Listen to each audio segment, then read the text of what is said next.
A ruthless Korean Mafia boss discovers his invisible maid weeping in the rain outside his mansion. Her vulnerability shatters his cold world, and the secret he uncovers transforms them both forever. She was invisible to everyone in his empire, until the night he saw her shattered in the rain, and the secret she was dying to hide changed everything. Kang Jiwon didn't feel cold anymore. Not the November frost biting through his suit, not the weight of the gun at his ribs, not even the blood on his hands from the man who'd betrayed him 2 hours ago. He stood at the floor-to-ceiling windows of his penthouse office, 50 floors above Seoul, watching the city bow at his feet. Behind him, 6 men waited in silence. Lieutenants, soldiers, ghosts who carried out orders without question. Tonight's order had been simple. Eliminate the leak. It was done. Clean. Efficient. Jiwon felt nothing. Dismissed, he said without turning. They filed out like shadows. The door clicked shut. Silence swallowed the room. Jiwon poured himself whiskey he wouldn't drink and stared at the rain beginning to fall against the glass. 34 years old, king of the Seoul underworld, untouchable, alone. 3 floors below, Maya Thompson moved through the penthouse like a ghost. Dust the bookshelves, fold the towels. Wipe down the marble. Don't make noise. Don't exist. She'd perfected invisibility over 6 months working here. The boss never looked at her. His men didn't acknowledge her. She was furniture. And that was exactly what she needed. Her hands trembled as she wrung out the cleaning cloth. The pain in her abdomen was getting worse. She'd taken her medication an hour ago, but it barely touched the fire spreading through her body anymore. Stage 3. The doctor's voice echoed in her skull. 6 months. Maybe 8 with treatment. Treatment she couldn't afford. Maya pressed her palm against the wall, breathed through the nausea, and kept cleaning. She needed this job. Cash? No. Questions? No background checks. Just survive. Just send money to mama. Just make it through one more day. By 2 a.m., and the penthouse was spotless. She gathered her supplies, checked that everyone had left, and slipped out the service entrance into the rain. The cold hit her like a fist. And finally alone, Maya broke. Jiwon saw her through the window.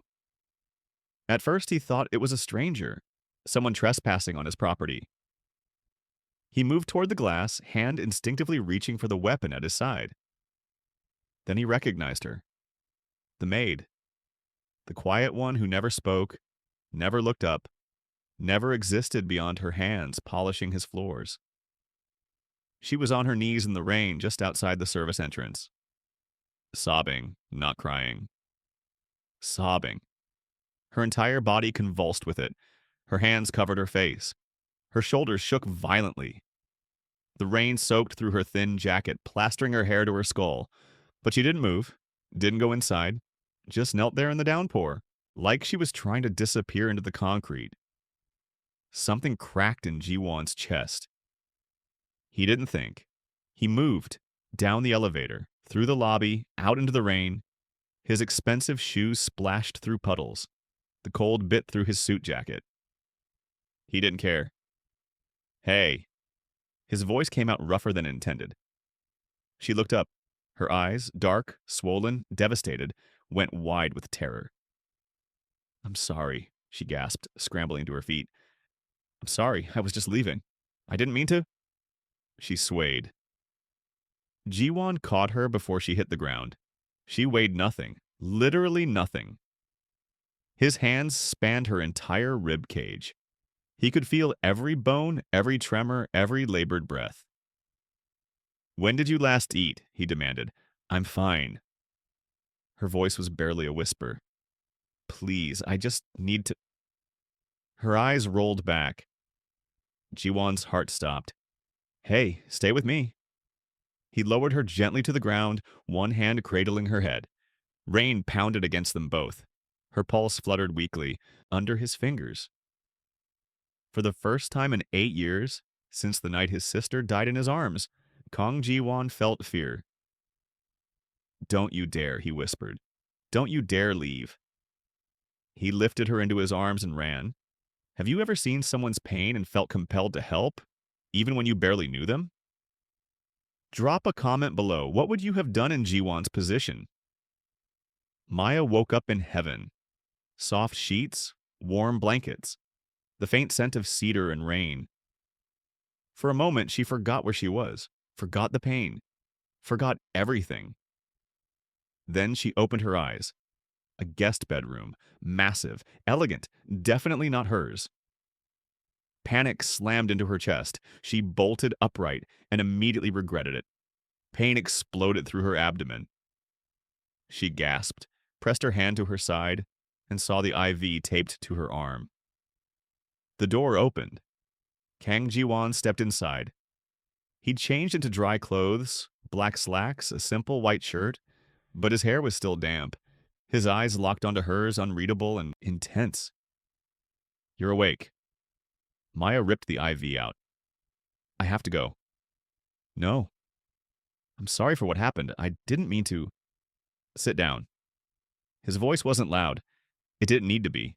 It carried the weight of absolute authority. Maya froze, half standing, trembling. Jiwon crossed the room slowly, hands visible, non-threatening. The doctor said you're severely malnourished, dehydrated, exhausted. His jaw tightened. When did you last eat a real meal? I eat. When? She looked away. Yesterday. Before that? Silence. Jiwon exhaled, ran a hand through his hair. How long have you been working for me? 6 months? And in 6 months, I never noticed. His voice was quiet, almost guilty. I never looked at you. Maya's throat tightened. That's the point. I'm not supposed to be noticed. Well, I'm noticing now. You shouldn't. She moved toward the door. I need this job. If I don't work... He stepped into her path. Not threatening, just there, immovable. You collapsed in the rain, he said softly. You're sick, and you're running from something. Maya's breath hitched. I'm not... Don't lie to me. Their eyes met. His were dark, sharp, and suddenly terrifyingly kind. Stay, Jiwon said. 3 days, rest, eat. Let the doctor monitor you. After that, if you still want to leave, I won't stop you. Maya wanted to say no, wanted to run, but her body was screaming, and his voice was so steady, so certain. Why do you care? She whispered. Jiwon's expression flickered, something vulnerable quickly buried. I don't know yet. The first meal arrived at 7 a.m. Maya stared at the tray like it was a hallucination. Soup, rice, grilled fish, fresh fruit, tea. More food than she'd seen in weeks. A note sat beside the bowl written in sharp, precise handwriting. Eat all of it. KJ. She ate half and felt sick. By noon, another tray appeared. Lighter this time. Porridge, ginger tea, crackers. The note said, smaller portions will build up. By evening, Jiwon came himself. He knocked, entered without waiting for permission, and set a bowl of soup on the bedside table. Then he sat in the chair across from her, not hovering, not crowding, just present. You didn't finish lunch, he said. I ate most of it. Most isn't all. Maya looked at him. This powerful, dangerous man sitting in her room with a bowl of soup, looking genuinely concerned about whether she'd eaten vegetables. It was absurd. Why are you doing this? She asked. Jiwon leaned back, studying her. You work for me. You have hundreds of employees. You don't hand-deliver meals to them? His jaw tightened. You collapsed in my driveway? And you could have had someone else deal with it. I could have. His eyes didn't leave hers, but I didn't. Silence stretched between them, fragile and heavy. Maya's hands twisted in the blanket. I can't afford to owe you. You don't owe me anything. Everyone owes you something. That's how your world works. Jiwon's expression darkened. What do you know about my world? Too much. She'd heard the whispers among the staff, seen the men with guns, cleaned bloodstains from his office floor once, and never asked questions. Enough, she whispered. He stood, moved to the window. For a moment, she saw past the armor, the loneliness, the weight, the exhaustion of being untouchable. My sister used to make me soup, he said quietly, when I was sick, or sad, or... He stopped. She died 8 years ago. I haven't let anyone take care of me since. Maya's chest tightened. Jiwon turned, vulnerability raw on his face. Maybe I'm not doing this for you. Maybe I'm doing it for her memory, or maybe... His voice dropped. I'm just tired of being alone. The honesty shattered something in Maya. Okay, she whispered. 3 days. On the second day, Jiwon found the pills. He'd brought fresh clothes for Maya, comfortable things his assistant had purchased. While placing them on the dresser, a prescription bottle fell from her jacket pocket. He picked it up, read the label, capecitabine, for Maya Thompson, cancer treatment. The world stopped. Jiwon stood frozen, the bottle trembling in his hand. Cancer. She had cancer. That's why she was so thin, so exhausted, so... He heard water running in the bathroom. She was showering. He should leave. Respect her privacy. But his feet wouldn't move. When Maya emerged, wrapped in a robe too big for her, she saw him holding the bottle. Her face went white. How long? Jiwon's voice was barely a whisper. Please give that back. How long, Maya? She reached for the pills. He held them out of reach, something desperate and furious burning in his chest. 6 months, she finally whispered. I was diagnosed 6 months ago. The timeline clicked. When you started working here? She nodded, eyes filling with tears.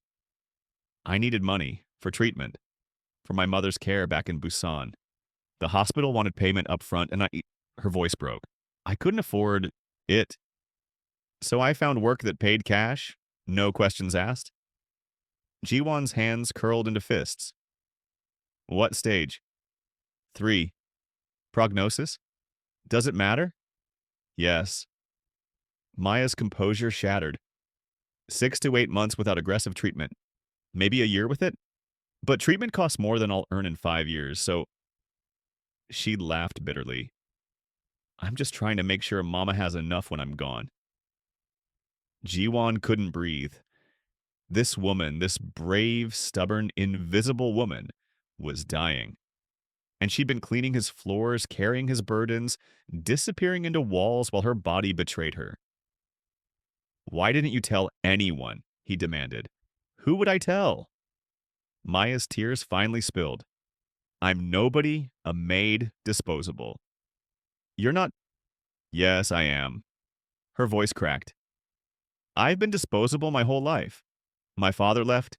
My ex-boyfriend sold me to clear his debts. I was trafficked for 2 years before I escaped. She met his eyes, devastation pouring out. So, yes, I know exactly what I'm worth. And it's not enough to save. Jiwon crossed the space between them in 2 steps, gripped her shoulders, forced her to look at him. You're wrong, he said fiercely. You're worth everything. And something shifted in the air between them. Irreversible, undeniable, terrifying. The third day, Jiwon made a call. Maya heard him from the hallway. His voice low, commanding, lethal. I don't care what it costs. Get me the best oncologist in Seoul, private treatment, starting tomorrow. Her heart stopped. She pushed open the door. What are you doing? Jiwon turned, phone still at his ear. He held up one finger, wait, and finished the call. Done. Dr. Yoon will see you tomorrow at 10 a.m. I can't afford... I'm paying. No. Yes? Maya's hands shook. Why would you do this? Jiwon stepped closer, expression raw. Because I can. Because you deserve to live, because... He stopped, jaw working. Just let me help you. I don't understand you. Tears burned her eyes. You're a... You do terrible things. Everyone's afraid of you, but you're. She gestured helplessly. You're kind to me. I'm not kind. His voice was rough. I'm selfish. How is this selfish? Because if you die. He stopped, throat working. My sister Jisoo. She was 22 when she got sick. Leukemia. I had all the money in the world by then, but she refused treatment. Said my money was dirty. That she'd rather die clean than live with blood on her hands. Maya's breath caught. So I watched her fade. Jiwon's eyes glistened. I begged, threatened, broke down, but she was stubborn, and 3 months later she was gone. He looked at Maya, vulnerability bleeding from every word. You remind me of her. The way you move, the way you try to make yourself small, the way you think you don't matter. I don't, you do. He cupped her face with trembling hands. You matter to me, and I refuse to watch someone else die when I have the power to save them. Maya's tears spilled over. This broken, powerful man was offering her life, not asking for anything, just giving. Okay, she whispered. Relief crashed over his features. Okay. I'll accept your help on one condition. Anything. You stop calling yourself selfish. What you're doing, it's the most selfless thing anyone's ever done for me. Jiwon's thumb wiped her tears. Then we're both learning to see ourselves differently. And in that moment, something beautiful and terrifying bloomed between them. Do you think accepting help from someone powerful is a sign of weakness or strength? Let us know your thoughts in the comments. Would you have accepted Jiwon's offer? The world shattered 5 days later. Jiwon was in a meeting when Park Min-ho walked in, his oldest lieutenant, the closest thing he had to a friend. Boss, we have a problem. Jiwon looked up from financial reports. What kind? The Beck Syndicate. They're demanding we return something that belongs to them. What? Minho's expression darkened. A woman, Maya Thompson. Every atom in Jiwon's body went cold. Explain. She was involved with Beck Soonho 2 years ago. He trafficked her, sold her to clear debts. She escaped 8 months ago. Killed one of his men doing it. Minho pulled out a photo. Maya, bruised and terrified, in a police report. They've been looking for her since. Someone spotted her here. Jiwon's vision tunneled. They know she's with me? Yes, and Beck wants her back. Says she's stolen property. Property? His words, not mine. Minho's jaw tightened. He's given us 48 hours to return her, or he's declaring war. Jiwon stood, rage pouring through him like lava. Let him declare war. Boss, she's under my protection now. It's not that simple. Minho stepped closer. The Beck Syndicate controls half the ports. A war with them costs us millions, destabilizes the entire territory, and for what? A maid? Don't! Jiwon's voice was lethal. Don't call her that. Minho's eyes widened. Boss, you're not thinking clearly. This woman, she's a liability. If keeping her means war, then we go to war. The council won't approve this, not over one person. Jiwon's hands curled into fists. He knew Minho was right. Knew his advisors would demand he return Maya to avoid bloodshed. Knew choosing her meant endangering everyone under his protection. But he couldn't. He wouldn't. Before he could respond, his phone buzzed. A text from an unknown number. She's not worth dying for. Tell her to run while she can. A friend. His blood turned to ice. Jiwon ran. He burst into the guest room. Empty. The window was open. Rain poured in. A note sat on the pillow. I won't let you destroy yourself for me. Thank you for giving me hope. Please don't look for me. Maya Jiwon's world collapsed. She was gone. Jiwon didn't sleep. He sat in the rain where he'd first found her, phone in hand, staring at nothing. Minho appeared at dawn. The council voted. We return her or we stand down. No war over. Uh, find her. Jiwon's voice was dead. Find her now. Boss? I don't care what it costs. I don't care who I have to kill. Find her. Minho hesitated, then nodded and disappeared. By noon, Jiwon's entire network was searching. Every contact, every camera, every informant. Nothing. By evening, he was losing his mind. He went to her old apartment, a cramped studio she'd left months ago. Neighbors said they hadn't seen her. He checked hospitals, shelters, train stations. Where would she go? Then he remembered. I'm just trying to make sure Mama has enough when I'm gone. Busan.